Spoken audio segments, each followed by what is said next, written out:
سلام به بیننده های عزیز زندگی برای آب. خیلی وقت ویدیو نذاشتم و واقعا متاسفم بابت همین اتفاقاتی که توی کشور عزیزمون ایران افتاده و چون دیدم گویا کسایی هستن که دوست دارن تجربه های متفاوت بقیه رو بشنون، تصمیم گرفتم هفته‌ای حداقل بتونم یه ویدیو بذارم از تجربیاتی که دوست دارم با بقیه به اشتراک بذارم و امیدوارم که بتونیم استفاده کنیم.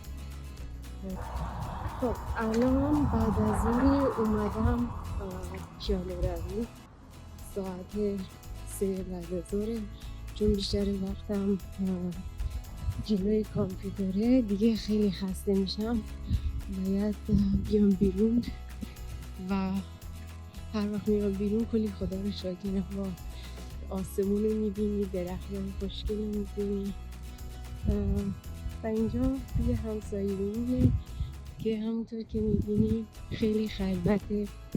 البته اینجا شهرهای مختلف آمریکا اکثرا اینجوریه، خیابونا چه طول روز چه شب خیلی خلوت، شما کسی رو نمیبینی، 2-3 تا ماشین میبینی جلوی خونه پارک شده و همین، فقط آدم ها رو توی ساختمونا میبینی.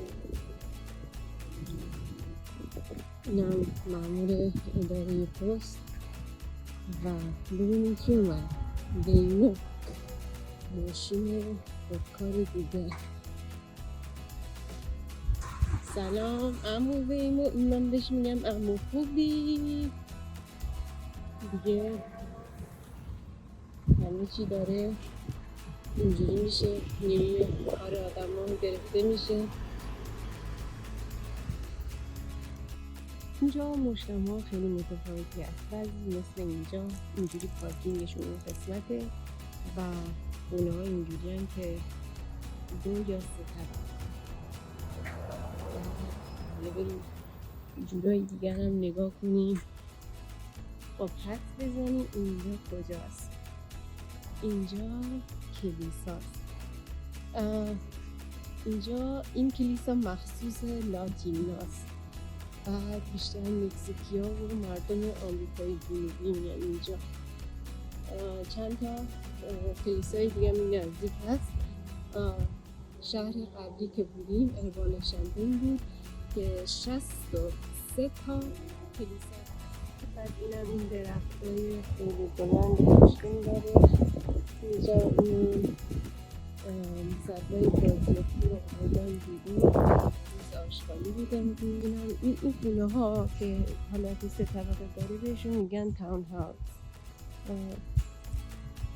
و اینم که خونه های دوپلکسه که خیلی قدیمیه، ولی به هر حال همه چیزشون رو هر ساله چیز میکنن، نوساز میکنن، آقای میزنن که همیشه تحتمیز میکنن.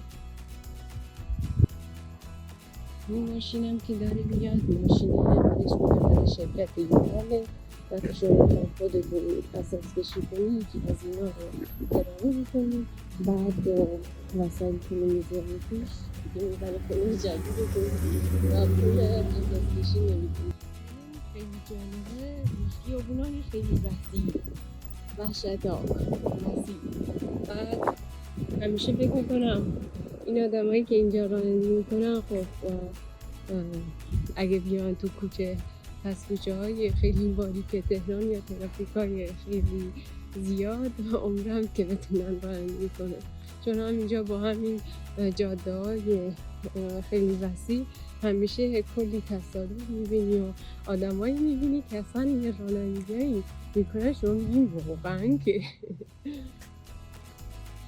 بعد وقتی هم میرین امتحان رانندگی آموزش میبینین پارک دور بهتون یاد نمیدن و توی امتحان هم پارک دور نمیاد. خلاصه خیلی آسونه امتحانش.